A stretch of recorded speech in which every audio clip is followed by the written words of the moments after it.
Привет, товарищи! Today I have something very worthwhile to show you in terms of a survival rifle. This is the SKS, or in Russian, Samozaryadnyj Karabin Simonova, which basically means Simonov's self-loading carbine. Now, this is a semi-automatic rifle and not a machine gun in nature. This rifle was first developed in 1943 and officially adopted in 1949. This is one of the first rifles to utilize the Soviet 7.62x39 intermediate round, the M43, 123 grains of it. Now, we all know this is what the AK-47 shoots. Well, enough with all of this. Let's go to the field and see how it does.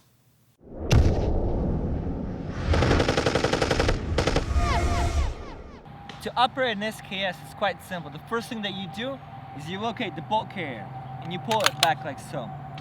Then you determine if the weapon is unloaded or loaded. If it's unloaded, that's fine. The bolt carrier will stay locked back like so, and that's fine. What you'll do is you'll grab your ammo. Usually for an SKS, it'll be on the stripper clip, 10 rounds per stripper clip. You'll notice that the bolt carrier is milled out to accept the stripper clips. You'll insert it in from the top like so. And then with your thumb, you're going to push all the ammo down inside the gun, like so.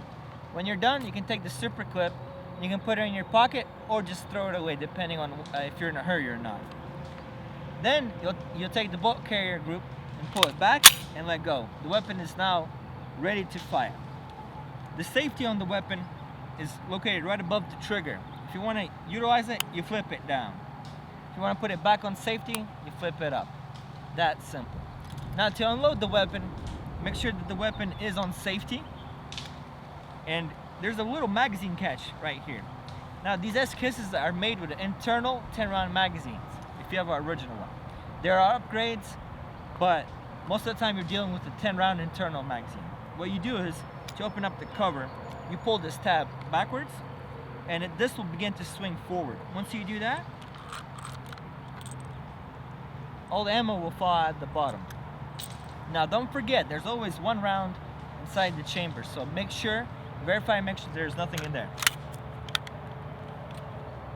And the final safety protocol, nothing in the magazine, nothing in the chamber.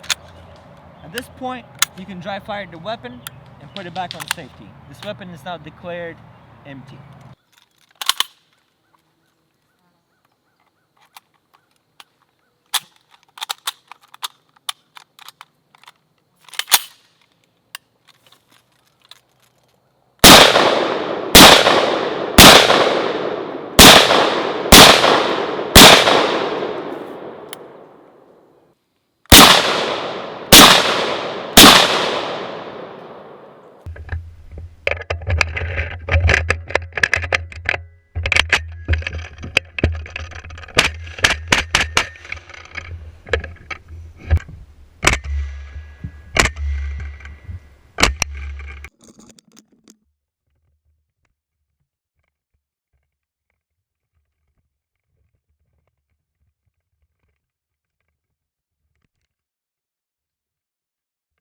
So we're putting up this target right here, and we're going to go 100 yards that way, and we're going to take a 3-shot group and see how accurate we are. Let me tape this bottom. So here we are at the porch, and we've set up, and looking at the target, this is about 97 yards, give or take. So I'm going to take 3 cool calculated shots.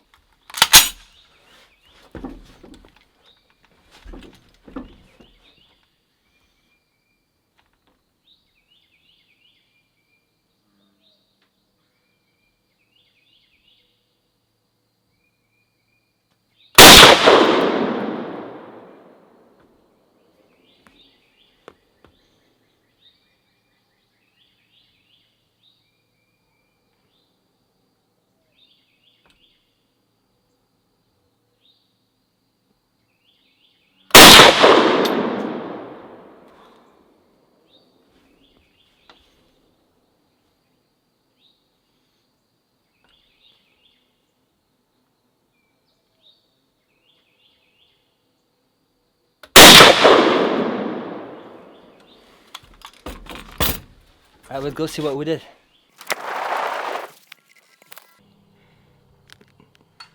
That's basically a 1 inch, guys. That's like a 1-inch group. It's not even that big. Wow, it's pretty surprising. I wasn't, with that cheap surplus ammo, I wasn't even expecting that, really. Wow, it's pretty accurate.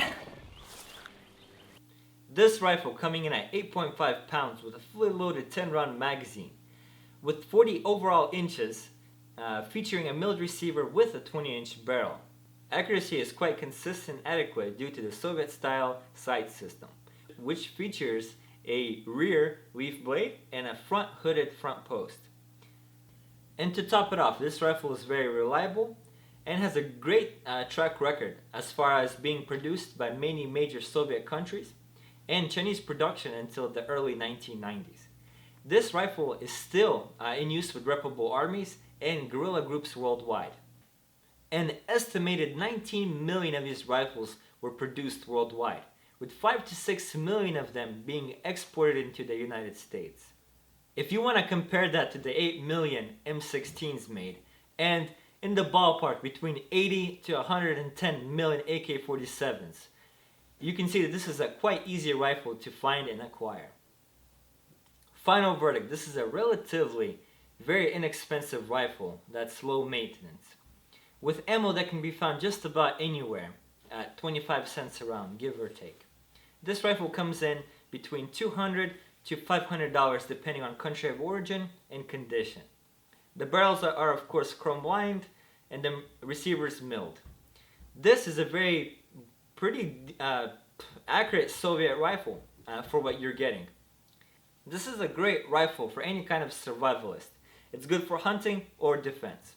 Now meanwhile, there's many aftermarket accessories that you can accessorize your gun with, bipods, lightweight stocks.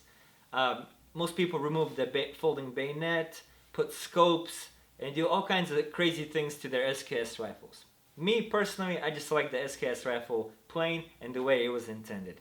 But that's just me. And as always, I hope you guys like this kind of video. Go ahead and comment down below. I would love to hear what you guys have to say. Subscribe if you haven't already. And I'll enjoy seeing you guys next time. Пока-пока.